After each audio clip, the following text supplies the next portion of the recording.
આજ રોજ તારીખ 2/2/2026 રોજ લડોદ સુગર ફેક્ટરી પર અમે તમામ ખેડૂતો જે છે વાઘોડિયા તેમજ વડોદરા જિલ્લાના ખેડૂતો છે, ખેડૂતો સભાસદો છે, ખેડૂતોનો આ મંડળીમાં 50% હિસ્સો છે. ખેડૂતોના નાના 12 કરોડ જેટલા 1800 ખેડૂતોના નાના ચૂકવાયા નથી. 2009ની સાલથી આ નાના બાકી છે. આજે 2026ની સાલ થઈ છે. તેઓના પૈસા પણ વ્યાજ સહિત જો ગણવામાં આવે તો 3 ગણા રૂપિયા થઈ ગયેલા છે. આ રીતે જો ખેડૂતોને પોતાનો મહેનતનો પૈસો ન મળે તો ખેડૂતો પાયમાલ થઈ જાય અને આ ખેડૂતોને જે પૈસા જે છે તે એના હકનો પૈસો છે. આ કોઈ નાણાકીય ભીખ નથી કે જેથી ખેડૂતોને ભીખ માગવી પડે, પણ ખેડૂતની મહેનતનો પૈસો છે અને એને કાયદાકીય રીતે એને મળવો જોઈએ એ પણ જરૂરી છે. સરદાર કોઓપરેટિવ સેન્ટ્રલ કોઓપરેટિવ બેંકની અંદર રૂપિયા ખેડૂતોને જે આપવાના જે છે તે જમા થયેલા છે, પણ ખેડૂતોને આજ દિન સુધી પૈસા આપવામાં નથી આવતા. કયા સંજોગોને કારણે આ ગાળું અટક્યું છે તે કોઈ ખેડૂતને ખબર નથી. અગાઉ પણ સેન્ટ્રલ સહકારી મંડળીની અંદર બોર્ડ ઓફ નોમિનીમાં કેસ દાખલ કરેલો, ખેડૂતોની તરફેણમાં જજમેન્ટ આવેલું, એની દરખાસ્ત અમે બોડેલી કોર્ટમાં ભરેલી અને કયા સંજોગોમાં એ કેસ આખો રદ થઈ ગયો તે કોઈ ખેડૂતને આજ દિન સુધી તેની માહિતી નથી કે ખબર પણ નથી. તો આ પૈસા ખેડૂતોના જે હલવાયા છે એ તેઓને પૂરેપૂરા મળવા જોઈએ એવી અમારી માંગણી છે.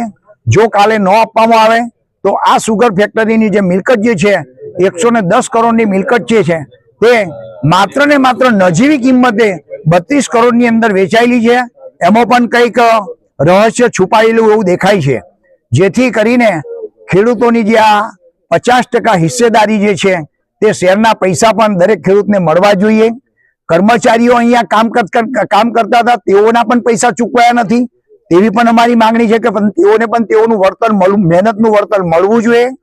આવા સંજોગોની અંદર જે અન્યાય ખેડૂતોને થયેલો છે તેના માટે અમારી મોટામાં મોટી લડત છે.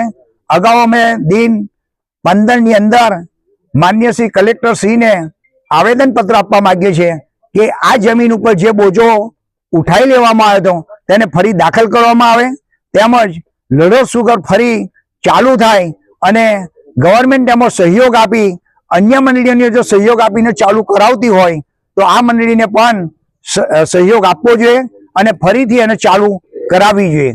હાલના તબક્કે એટલી કપરી પરિસ્થિતિ છે કે લડોદ સુગરની અંદર સરદાર પટેલનું પૂતળું જે છે તેને પણ વેચી માર્યું છે. હવે આવા મહાન પુરુષોનો પણ પુતળો જો વેચી મારતી હોય આ કર્મચારીઓ તો એ ગંભીર વિષય છે.